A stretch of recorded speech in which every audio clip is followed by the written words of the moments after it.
Praise God. Good morning po. Our daily scriptural declaration ay matatagpuan sa Romans 15:13. Sabi po diyan, may the God of hope fill you with all joy and peace in believing, so that by the power of the Holy Spirit you may abound in hope. Purihin ng Panginoon. Tunay po na napakabuti ng Diyos. At salamat po na the more na tayo ay nagdedeklarasyon ng salita ng Diyos, yan po ay mangyayari sa ating buhay. Kasi po, may kapangyarihan po ang ating bibig. Kapag puro negative ang dineklar natin sa ating bibig, yan ang mangyayari. So kapag ang laman ng ating puso ay salita ng Diyos, pag-asa, yun din po ang mangyayari. Ano po? Kaya napakalaga sa ating buhay, sa mga bilang mananampalataya, ang sabi diyan ng salita ng Diyos, tayo ay puspusin. Puspusin po tayo ng kapangyarihan ng banal na Espiritu. Patuloy na maghari, mag-abound ang pag-asa na galing sa Diyos. Ang ating source of hope ay ang Panginoon natin. Ano po? Kaya po yung salita niya, kapag ating minimeditate, kapag lumalabas sa ating mga puso, sa ating bibig, yan po ay may kapangyarihan. There's a power in the Word of God when we speak it with all faith. Kasi nga po, yung salita ng Diyos ay magiging buhay sa atin. Ano po?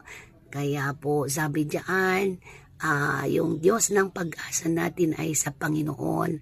At the more po na tayo ay napupuspos, paghaharian po tayo ng joy ng Panginoon. Ano yung joy ng Panginoon na dapat magari sa atin? Yung pong contentment, kung ano po yung meron tayo, magpasalamat tayo.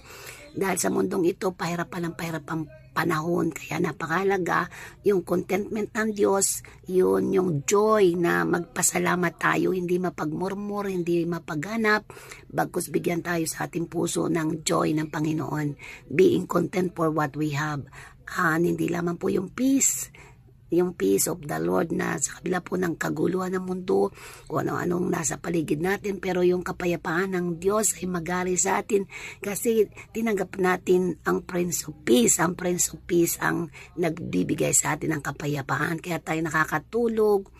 Ano man yung nakikita natin na nandiyan sa balita, tayo ay may kapayapaan sa ating puso at pwede tayong magsipaghanda. Kasi mahalaga rin naman na maganda spiritually, physically, emotionally, dahil sa mga padating pang mangyayari. Ano po? Kaya po, tandaan natin na ang mag-abound sa atin ay yung patuloy na kapayapaan, pag-ibig ng Diyos, yung kapangyarihan ng Diyos. Kasi sa Acts 1:8, mahalaga na tayo ay ginagabayan ng banal na Espiritu upang hindi tayo matakot sa mga padating pa na mangyayari sa mundong ito. Kaya po, manalangin tayo. Ama, sa pangalan ni Jesus, patuloy po kaming bigyan ng espiritu ng kapayapaan mo, espiritu ng pag-asa na babalikan mo po kami. At habang nagtitiis kami at nag-aantay, nandun naman ang kamay mo, ang espiritu ng kapayapaan na tutulungan kami to be content for what we have.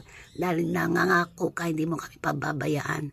Salamat po at patuloy mo kaming puspusin sa araw-araw ng iyong kapangyarihan at yung mga nangangailangan, healing, deliverance, salvation, spiritually, physically, ay patuloy naming matagpuan at nananampalataya po kami. Ikaw po ang patuloy na sasama sa amin upang yung pangako mo na pag-asa na buhay na walang hanggan ay matanggap namin sa tamang panahon. Thank you, Father. In Jesus' name I pray. Amen. Amen. To God be the glory po.